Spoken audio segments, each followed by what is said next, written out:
Saya rekam dulu.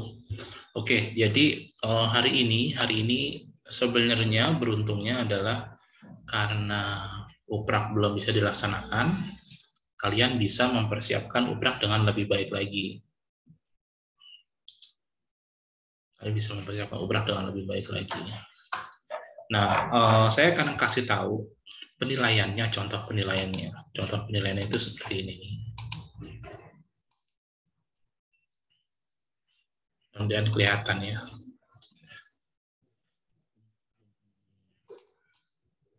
Nah, ini contoh penilaiannya seperti ini nih. Nah, jadi bacaannya nanti sesuai sama bacaan yang saya kasih kemarin. Ini bacaannya. Lalu penilaiannya itu ada 1. Saya gedein dulu ya, biar lebih jelas ya. Penilaiannya itu ada 1, volume 2, 3, 4. Jadi untuk bacaan penilaiannya itu ada ini. Saya hapus dulu. Penilaiannya itu ada ini. Kalau semisal kamu nilainya bagus semua, kalau nilai kamu sangat baik, nilai kamu 4. Nilai kamu 4. Kalau semuanya baik, volumenya baik, intonasinya baik, ekspresinya baik, penguasaan bahan bacaan baik, nilai kamu 16. Ini kalau maksimal. Nah, saya jelasin dulu ya. Volume itu maksudnya kejelasan suara. Jadi kan kadang-kadang ada orang baca, tapi karena terlalu cepat, jadi suaranya tidak jelas. Nah, saya usul, kamu bacanya per kata. Per kata, kayak contoh nih nama Yohana nih. Yohana Aurelia, no kan kurang jelas kan? Yohana Aurelia Dewi Silvania. Nah, bagaimana kamu bisa membaca dengan jelas? Kamu ininya harus bagus penguasaan bahan bacaannya. Penguasaan bahan bacaan yaitu kamu sering membaca bacaan itu, sering lebih dari 10 kali ya, biar kamu tahu abis ini apa, lalu kamu tahu oh tokoh-tokohnya itu ini aja gitu. Nah, tokoh-tokohnya itu nanti berpengaruh di sini. Nanti kamu cek lagi bacaan yang saya kasih kemarin yang di video itu, cek lagi. Kemudian perhatikan juga dalam bacaan itu ada berapa tokoh, contoh narator, lalu Yesus, lalu siapa. Nah, kalau bisa setiap tokoh itu beda. Narator itu harus beda suaranya sama Yesus. Yesus harus beda suaranya dengan murid-muridnya atau dengan orang lain, itu harus beda. Jadi kamu harus kuasai itu. Harus juga beda menguasai bagaimana kejadian-kejadian, bagaimana cerita-ceritanya.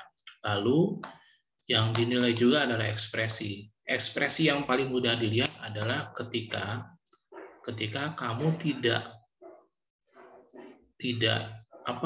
kelihatan membaca, tapi harus ada eye contact. Harus ada, misalnya pada saat kamu menceritakan narator, ekspresi kamu bagaimana? Pada saat kamu menjadi Yesus, ekspresi kamu gimana? Ketika kamu menjadi murid-muridnya, ekspresinya gimana? Ini harus jelas. Jadi semuanya harus jelas nih. Volume harus jelas, intonasi harus jelas, ekspresi harus jelas, penguasaan bahan bacaan harus jelas. Sekali lagi, kalau misalnya kamu semuanya bagus, nilai kamu 16. Tapi taruh aja, bayangkan bahwa nilai kamu tuh 3 lah. 3. Nanti nilai kamu ini udah 12 nih. Tinggal bagaimana kamu mengubah dari 3 ke 4. Kalau nilai kamu 4, berarti nilai kamu sempurna. Oke, itu dari bacaan kitab suci. Saya stop dulu ya. Sampai sini ada pertanyaan apa enggak? Apakah sudah cukup jelas? Seva dan Maria? Atau ada yang Maksudnya itu, Bapak? Maksudnya itu pas kita bacain ayat Alkitabnya itu pas kayak bagian-bagiannya orang-orangnya itu kita harus berekspresinya tuh kayak sesuai dengan bacaannya begitu Kak. Misalkan kayak aku mohon Tuhan itu kan harus benar-benar kayak berekspresi banget kan Pak? Benar, harus begitu. Itu yang dimaksud dengan ekspresi dan penguasaan bahan bacaan itu. Makanya, ini saya ulang ya. Makanya semuanya ini harus kamu kuasai dengan baik. Volume, intonasi dan artikulasi, ekspresi, penguasaan bahan bacaan ini harus kamu kuasai. Sekali lagi, volume itu kejelasan suara. Intonasi ya kayak saya ngomong ini kan, saya kan nggak data, tapi kan ada turunannya kan. Lalu kamu juga harus perhatikan tokoh-tokohnya dalam cerita itu, tokoh-tokohnya siapa aja. Tentu suara Yesus sama muridnya beda, tentu beda. Suara Yesus sama narator tentu beda. Lalu ekspresi, eye catching, eye contact itu harus kelihatan juga. Lalu penguasaan bahan bacaan juga. Oh ya, selain itu kamu juga harus pakai pakaiannya seperti diituin ya, diberitahu oleh guru kamu pakaiannya apa. SMA itu pakaiannya itu ya pelajaran dia hari itu kayak gitu. Oke, Seva, bagus tuh pertanyaannya tuh. Maria ada pertanyaan apa enggak? Apa udah ngerti? Ya, Maria. Udah Pak. Kenapa? Udah paham. Oke, Maria udah ngerti ya. Jadi kalau saya usul, Seva dan Maria sering-sering baca bacaan itu. Cara bacanya, kamu baca di depan kaca tuh. Jadi ntar kamu bisa lihat ekspresi kamu. Atau kalau kamu mau, kamu rekam. Jadi kamu ntar kamu bisa tahu apakah suara saya sudah cukup jelas apa enggak. Oh iya, nanti ujiannya tuh sifatnya satu-satu. Jadi misalnya kita akan undi siapa dulu yang ujian.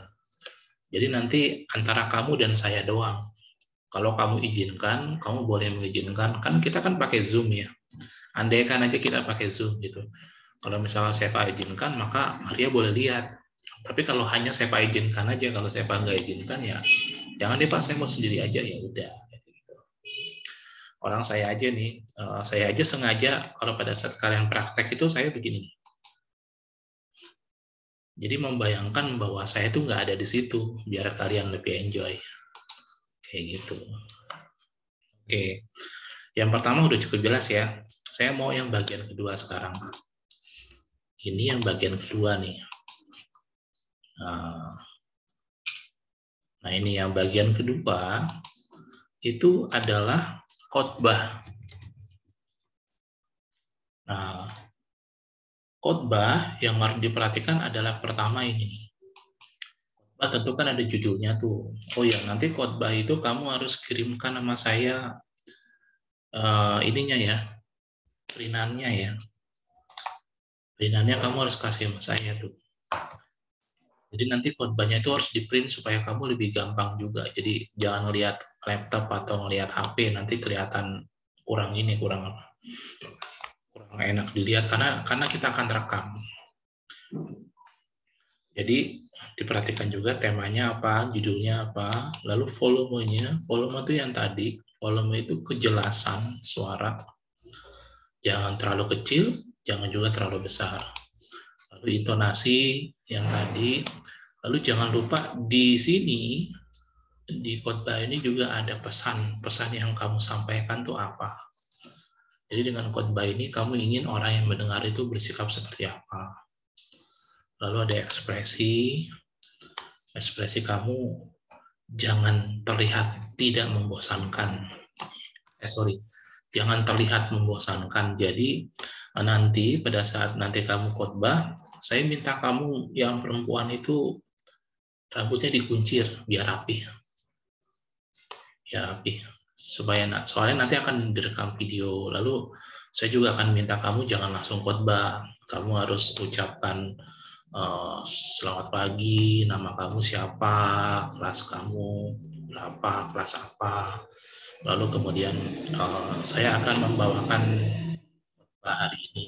Nah, itu salah satu bagian dari ekspresi dan penguasaan materi. Lalu jangan lupa nanti kamu jangan kelihatan gugup atau kelihatan tidak siap gitu. Makanya kamu harus siap. Kalau kamu kelihatan tidak siap ya, saya terpaksa kasih nilai kamu jelek. Tapi saya pengen kamu kuasain materi kamu, ekspresi, intonasi, volume, dan kesesuaian isi dengan tema. Kayak gitu. Oke, saya tutup dulu nih. Yang tentang khotbah tadi, apakah ada pertanyaan atau ada sesuatu yang kamu nggak ngerti? Ada? Apa udah cukup jelas? Seva, Maria? Pak, itu yang pas kita baca itu kayak kita kayak baca lektor gitu nggak sih, Pak? Itu yang bacaan. Itu persis kayak lektor. Oh, oke. Jadi kalau misalnya kamu ada lektor, kamu bisa amati tuh. Kamu bisa amati, oh gaya lektor tuh seperti ini. Lalu kan ke lektor itu kan ada penghantar kan? Iya. Nah, itu baik juga tuh. Untung kamu bilang begitu ya. Kamu boleh. Saya nggak bisa tuh Pak nada-nada kayak lektor-lektor gitu Pak. Ya belajar, makanya belajar. Saya waktu itu pernah ngikut Pak. Saya waktu itu di Santo Yosep kan ada tuh yang pembukaan lektor-lektris. Saya waktu itu ikut. Terus lulus. udah ngikut, udah mau pelantikan Pak, udah mau pelantikan. Tapi kakaknya minta kayak apa sih? Kayak surat komuni pertamanya gitu. Itu kan harus wajib sama surat ininya kan, sama krisma. Saya kan belum krisma Pak. Udah gitu surat komuni pertama saya adanya di Batam. Oh. Nah, jadi saya nggak bisa ikut lanjutin. Oh, ya kalau kamu udah ikut pelatihan berarti kamu udah bisa dong. Tapi masih tetap ini Pak, masih kayak tetap salah-salahan gitu nadanya. Ya udah, kan kamu kan ini keuntungannya nih. Kalau Maria kan sudah sering mengamati lektor. Kalau Seva malah udah ikut pelatihan. Jadi saya yakin sih untuk bacaan pasti kamu berdua udah bagus lah. Maksudnya dibanding Adi dan siapa Medi kan mereka belum lebih nggak siap daripada kalian kalau menurut saya sih. Ya tapi kita nggak tahu ya. Jadi kayak gitu. Oke, yang mengenai khotbah apakah sudah cukup jelas? Sudah? Udah Pak. Udah. Oke, Maria sudah? Sudah Pak. Oke, nah nanti ini kan direkam nih. Nanti saya masukin ke YouTube biar kamu bisa tonton lagi. Kalau misalnya kamu rasa kurang jelas, termasuk mengenai penilaian-penilaian yang tadi itu. Oke, LKS sudah selesai? Kalian berdua? Siapa, Maria? LKS tuh ulangan pertama kan, Pak? LKS ya LKS. yang kan Bapak kan ada ngasih tugas ulangan pertama sama tugas tuh. Terus kan ada Bapak suruh ngeprint. Nah, yang LKS tuh yang mana? Sudah kemarin sama Adi bingung. LKS. Nanti saya kirim lagi ya. LKS itu harus diselesaikan maksimal tuh bulan ini terakhir. Oke. Itu harus diselesaikan. Maria juga selesaiin ya? Iya, Pak. Oke. Kalian silakan amati khotbahnya, latihan bacaannya. Kita nggak pernah tahu kapan. Feeling saya sih minggu depan ujian prakteknya. Jadi kita udah nggak ketemu lagi. Jangan lupa LKS-nya dikerjakan, tugasnya dikerjakan yang lain. Kayaknya kalian udah sih dua-duanya tinggal LKS doang ya. Nanti LKS itu, kalau LKS mau kerjasama silakan. Yang penting LKS-nya semua keisi sih. Oke, terakhir apakah ada pertanyaan mengenai ujian praktek? Kata Bapak ntar kita ujian praktek online apa offline, Pak? Kalau feeling saya sih online sih. Feeling saya online. Amin. Amin. Kenapa? Stres saya Pak kalau offline. Ya udah. Iya. Oke, sekali lagi nanti diperhatikan penampilannya ya. Termasuk rambutnya tuh diikat ke belakang supaya ntar hasil videonya bagus. Kalau di konde boleh nggak? Di konde lagi dicepol. Apa itu cepol? Kayak ini Pak, kayak yang Coba apa? coba kamu contohin dicepol kayak gimana? Yang Dihidupin. kayak itu, yang kayak yang kayak pegawai matahari gitu Pak. Aduh, saya nggak nangkep. Nih bentar. bentar. Nih jadi tuh begini. Sabar Pak, ini butuh proses. Ada aja deh. Ya nggak apa-apa. Kan Sepa kan memastikan. Ya ilah karetnya mantul lagi. Nggak apa-apa. Nih tunggu.